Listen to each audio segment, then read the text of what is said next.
Hello, my name is Henriette and welcome back to my channel. If you're new, I'd love to have you here. In this video, I want to give you some ideas for crafting for the holidays, and let's get straight into it. I'm going to start off with some string wrapped stars. I got my star shape from Pinterest, where you will find loads of free printables. As you can see here, I made a template which I've then cut out in some cardboard. As this is going to be a hanging ornament, I'm adding a little bit of velvet ribbon to my star so that I have something to hang it from. I really like this craft because you can use bits and bobs that you've already got. I decided that I was going to wrap this first star in twine because I already had it in the house. So I glue down the end of it just to hold it in place, and then I get wrapping. The aim here is to cover the whole star. It does get a little bit more tricky when you get to the pointed bit, so I've tried to film this for you so you can see what I do. So I dab a little bit of hot glue on first, then I wrap around a bit and I hold it to make sure that the glue has dried. Then I continue all the way up to the tip. This does take a little bit of time, but it's definitely worth it because you get a much better result. I also glue it a little bit as I go down from the point back into the main star. When I've finally covered the whole star and all the points, I dab a little bit of glue on the back and then I glue down my twine and cut it off. And voila, it is finished. I didn't stop there though, because I realized that I had some yarn in the house, so I got started again with another star. My color scheme for this holiday season is going to be burgundy with some green, a bit of gold and a little bit of off-white too. I guess my theme would be a traditional Victorian Christmas, which suits our place down to the ground.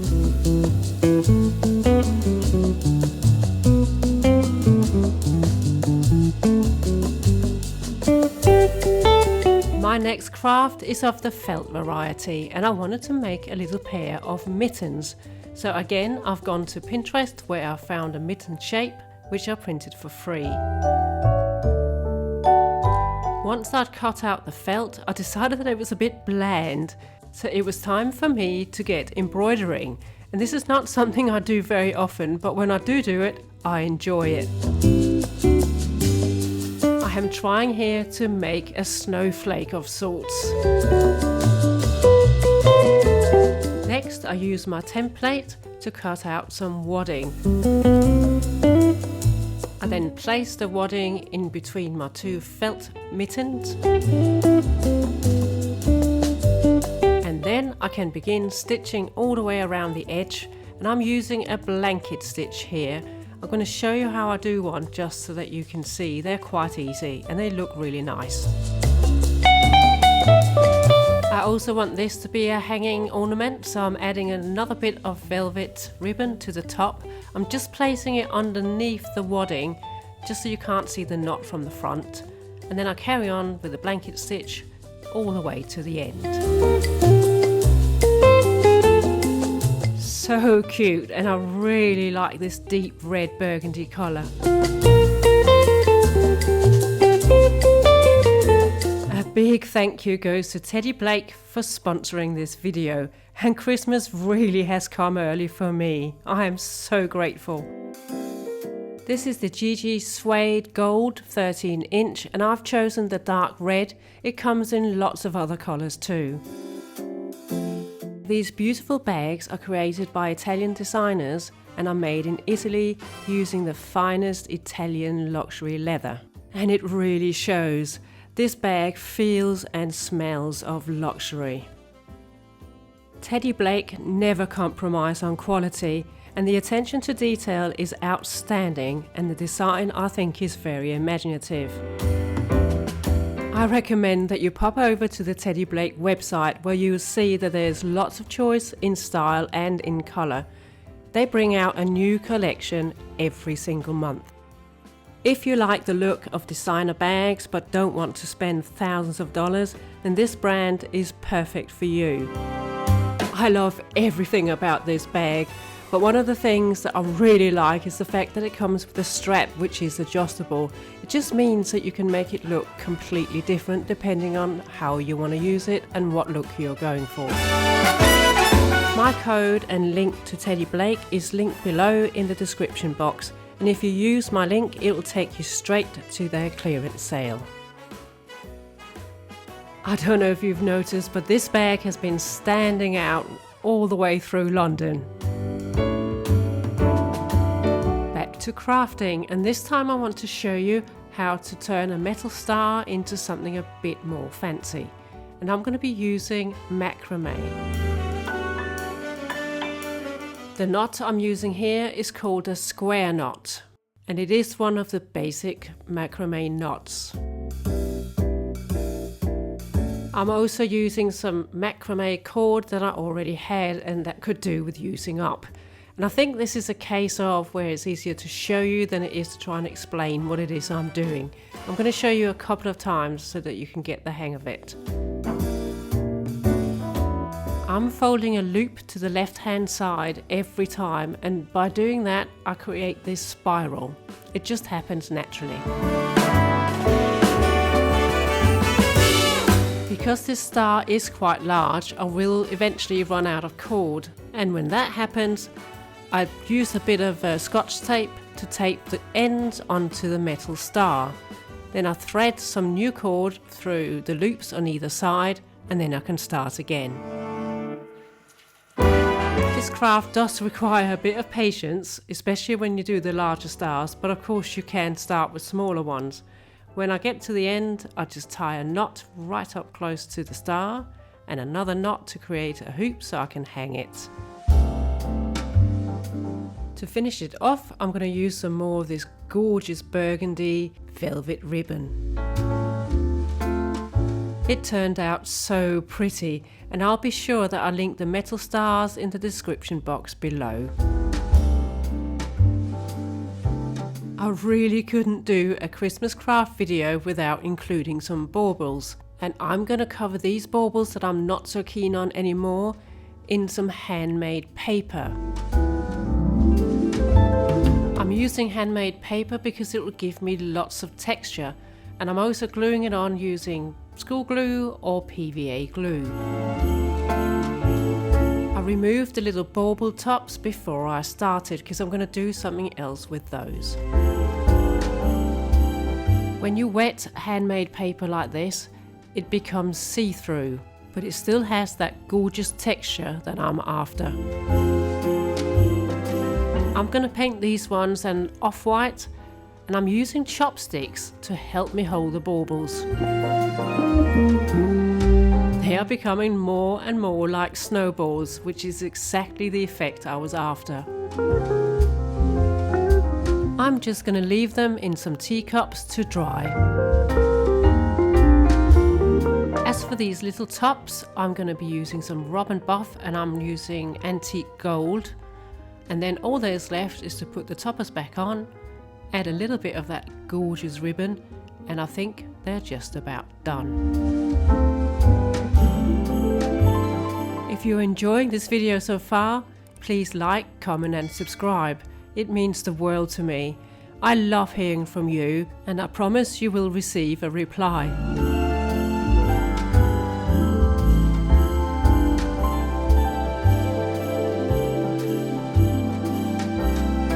We have a lot of limelight hydrangeas in our garden, and I want to use some of them for Christmas. I'm going to dry a lot of these, and I start off by cutting off the stems. Now I cut at a 90-degree angle to make sure that I don't damage the plants too much. It is important that when you cut your hydrangeas that they are at the end of their bloom. If you cut them when they're first bloomed, they won't be any good for drying because they contain too much water, and this is also the reason why you can't dry shop-bought hydrangeas. Next, I'll remove all the leaves that are left on the stems. hydrangeas actually stay the colour they're at when you've picked them. There are a few different ways that you can dry hydrangeas. Some of them involve putting them in some glycerine with water, others involve just leaving them in a vase with a couple of inches of water at the bottom, but I prefer just hanging them upside down in a dry, cool place. I've had the best results that way. It's a few weeks later and my hydrangeas have completely dried, and of course I had decided to paint them in that gorgeous burgundy colour, and they will be reappearing in my future videos. I'm sealing them here using some sealant, but hairspray will do just as well. A few of you have asked me how I made the stars out of beads, so I'm going to show you here and make it as clear as possible. I'm using embroidery thread here because I can split it up a bit later on, and I start off by threading 10 beads onto my thread. 10 beads will give me a 5-pointed star. If I wanted to make it 6-pointed, then I would need to add 12 beads at this point.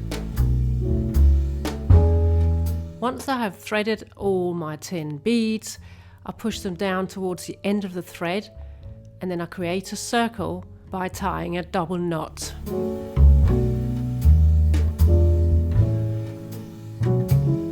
Once the knot has been tied, I cut off the short end of the thread.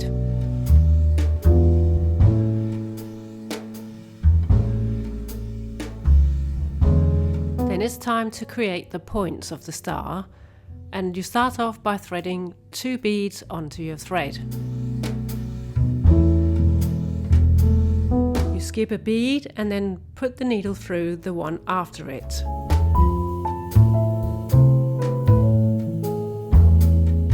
This has in effect created the first part of the point. Add another couple of beads onto your thread and repeat. So you skip a bead and then put it through the next one. Continue all the way around.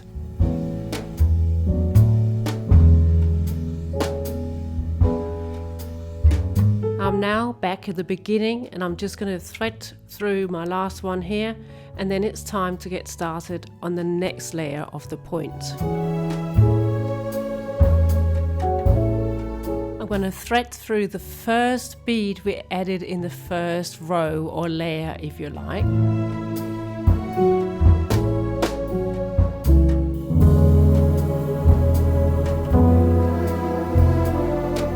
Then adding another bead, I'm going to thread it through the second bead we added to that first layer. And then effectively I'm creating a point.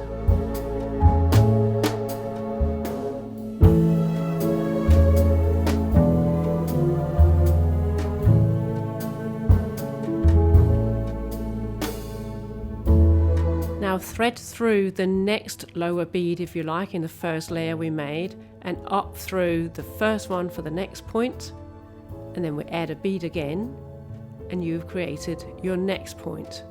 Come back down and continue all the way around.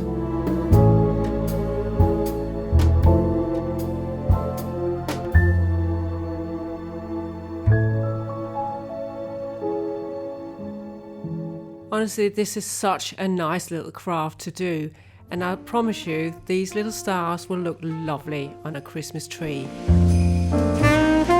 I've come all the way around, and now I want to show you how we create something to hang it from. So I'm going to go up through the bead, the first bead for the next point, and stop there. This can be a little bit fiddly because there's a lot of thread through this bead already, but I got there eventually.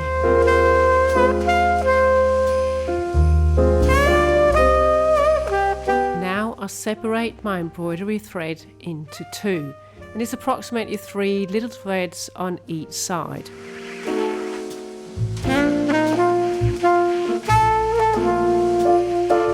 One thread has become 2, and I thread my needle onto one side, put it through the very top of the point, and voila, we have 2 strings each coming out from a different side of that bead. Tie the 2 strings together in a knot and trim, and your star is finished.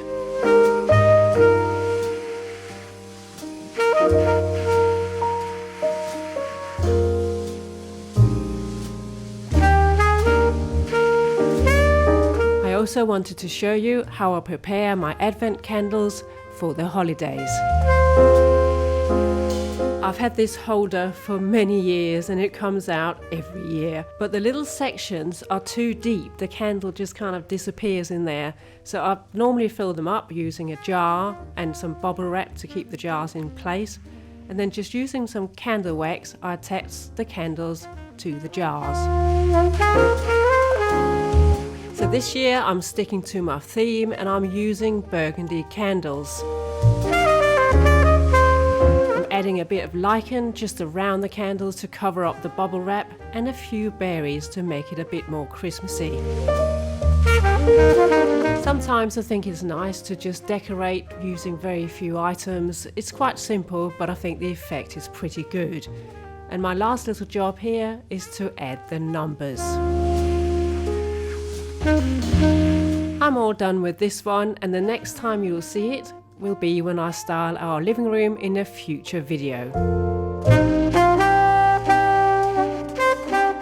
So instead of having a cooking segment, today I thought it would be nice to give you a gift idea of the homemade variety.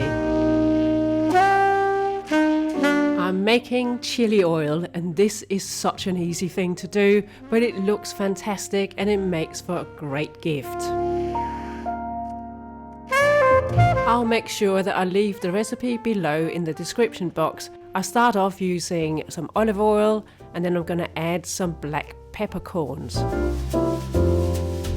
By the way, the olive oil that I used was extra virgin olive oil. I now add 5 to 10 whole dried red chillies. Be careful about how many you put in. The more that goes in, the hotter it gets.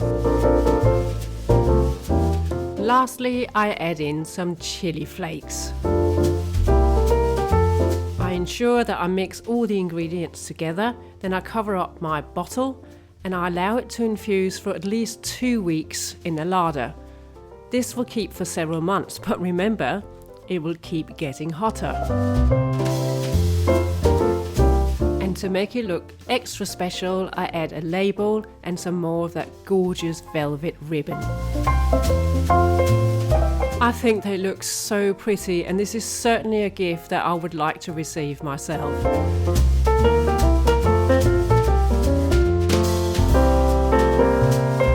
After many requests, I've decided to open an Etsy shop, and I just wanted to show you a few of the items that will be in that shop. At the moment, we'll only be shipping to the UK because it's very expensive to ship anywhere else and it doesn't seem to make sense. I will leave a link to the shop in the description box below, but it's also in my links below this video. That's all from me today. I hope you all have a fantastic week. See you soon. Much love from London.